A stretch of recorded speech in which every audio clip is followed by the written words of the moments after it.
الله اكبر. هنصلي فين يا جماعه؟ هي خطبه الجمعه اللي جايه في مطعم ايه؟ اهلا بيكم يا جماعه في احدث فروع المطاعم الشيخ سيزو. ايوه زي ما بقول لك كده، الفروع الجديده نازله معاها خدمه اطلب وجبه كومبو وخد معاها ركعتين في الصاله وسلطه الطحينه. طبعا كلكم شفتوا المأساة والمسرحيه اللي اتعملت الايام اللي فاتت دي، وبكده احنا طبقنا المقوله الطفوليه القديمه زمان، اوعى تضربني الشنطه فيها كتاب دين. واتضح ان المقوله دي لسه بتاكل عيش لحد دلوقتي. واحده ست دخلت مطعم في مول لا دي مش نكته، دي حقيقه بجد. واحده ست دخلت مطعم مول، والمول اساسا غرقان بالمصليات والمساجد والثابت ده كله، وقالت لك لا والله ما اصلي غير هنا. انا هفرد المصليه بين الصالونات والطاولات قدام المأكولات والمشروبات وقدام الرجاله اللي مش نبات.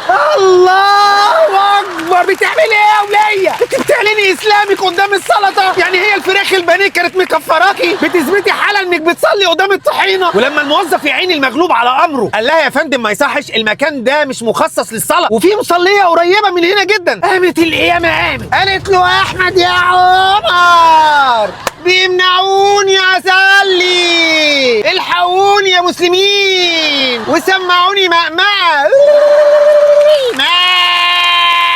الله اكبر. طب علشان نجيب الناهيه، الموضوع باين قوي انه مترتب من الاول للاخر، ودعك صريح في غده الدعشنه على الفيسبوك اهو عشان نعرف نلم لنا ريتشين حلوين. اتضح بقى يا سيدي ان الاخت صاحبه الترند وصاحبه الواقعه عندها بيزنس بتشغله وعايزه تكبر صفحتها. نكبرها ازاي؟ الله اكبر.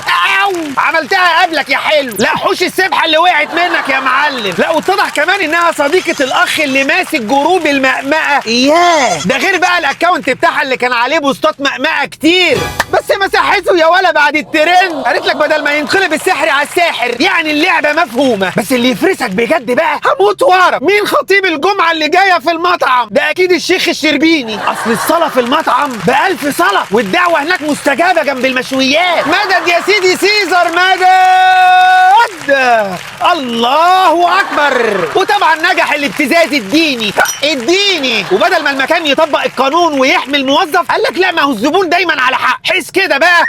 الله اكبر. للاسف رضخوا للحشد الفيسبوكي الغريب والعجيب والمريب اللي اتعمل وراه. ده غير المقمقيين اللي دخلوا ذاته ففصلوا يا عيني الراجل الغلبان من شغله. اقسم بالله العظيم احنا في عبث. يعني الواحده من دول ما تفكرش ثانيه الراجل ده وراه مصاريف ايه؟ وراه عيله واولاد ومدارس داخله، عنده ايجار ولا اقساط، عنده اب كبير تعبان بيصرف عليه. طز في كل ده. المهم ال100,000 لايك وال100,000 شير والبيزنس يمشي. واللذيذ بقى في الموضوع لما الناس دخلت تلوم عليها وتدعي عليها بسبب طبعا قطع عيش الراجل، قامت معدله البوست بسرعه قالت لك لا ده فصل المدير تم باصرار من المالك مش مني، انا طيبه مش مصدقني.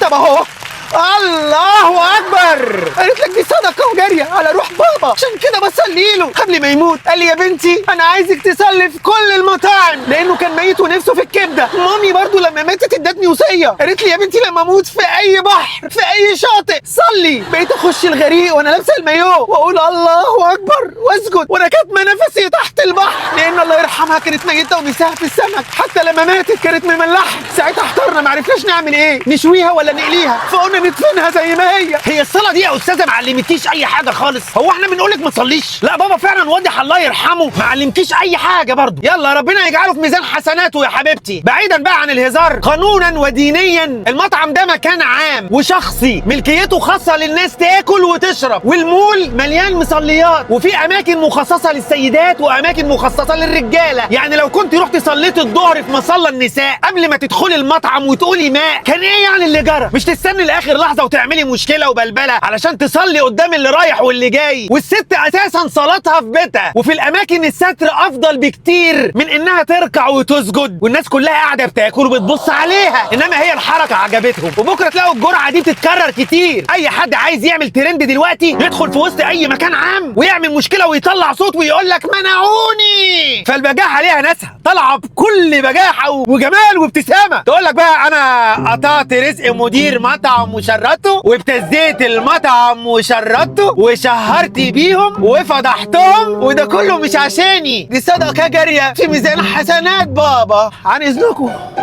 الله اكبر. ايه ده؟ الرز شكله ريحته شاطت. ان شاء الله تكون سيئات جاريه على حضرتك. قطع عيش ورزق الراجل ده ورزق عياله. اقل حاجه نعملها دلوقتي ان احنا نخش على الاكونت بتاعه ده، واي حد يقدر يقف جنبه ويساعده، عشان نعرفهم ان الجدعنه المصريه مش بالشو والابتزاز. لو عجبك الفيديو ما تنسوش تعملوا لايك وشير عشان صوتنا يوصل وما يطلعوش تاني من الجحور ويعملوا بلبله وترند جديد. وقولوا لي بقى في الكومنتات، ترضى انك تشوف مراتك او اختك او بنتك او انت اختك او بنتك بتصلي بالمنظر ده قصاد الرجاله؟ ما بلاش متاجره بالدين. الله اكبر على اللي يعادينا واللي يعمل فتنه ويعمل بلبله على حساب الترند والمقمقه. حرما يا ست الكل وشيروها له.